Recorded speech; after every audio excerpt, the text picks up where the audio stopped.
यो केही समय अगाडि हाम्रो सावित्रा भण्डारी साम्बा जो नेपाली महिला फुटबलको राष्ट्रिय कप्तान हुनुहुन्छ, उहाँ उपचारको लागि एउटा सामाजिक सञ्जाल मार्फत आर्थिक सहयोगको लागि जुन अपिल गर्नुभएको थियो, त्यो अपिललाई हामीले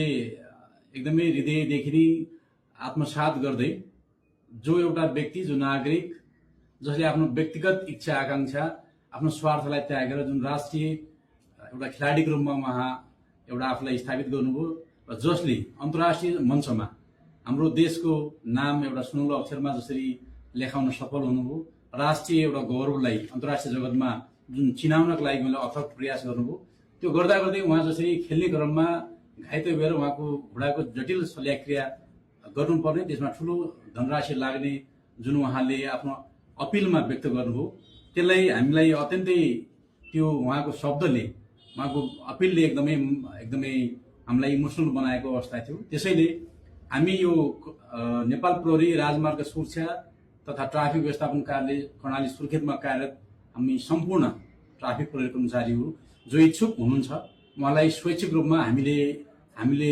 आफ्नो तलबबाट केही उहाँलाई सहयोगको लागि चाहिँ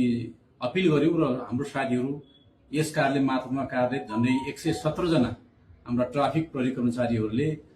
सङ्कलन गरेको रु 50,000 हामीले उहाँलाई सहयोग गर्ने एउटा जुन इच्छा व्यक्त गर्यौं। त्यसैको लागि पनि यो यहाँ मार्फत म आम नागरिकहरूलाई पनि के जानकारी गराउन चाहन्छु भने हामी नेपाल प्रहरी अथवा ट्राफिक प्रहरी राष्ट्रको सेवक हौं, नागरिकका सेवक हौं र हामी सुरक्षा, अपराध नियन्त्रण, सवारी व्यवस्थापन, सवारी दौडना लगायत यस्ता खालका चाहिँ मानवीय कार्यमा पनि ट्राफिक प्रहरी अथवा प्रहरी नेपाल प्रहरी यसमा अग्रसर छ। हामी सामाजिक व्यक्ति हो, पहिला हामी नागरिक हौं, त्यसपछि हामी प्रहरी हौं भन्ने सन्देश दिनका लागि पनि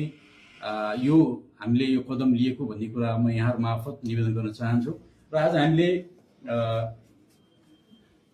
यो चाहिँ रकम हामी उहाँको क्यूआर मार्फत यो चाहिँ ट्रान्सफर गर्न गइरहेका छौं, रु 50,000 रुपैयाँ। हजुर प्लिज।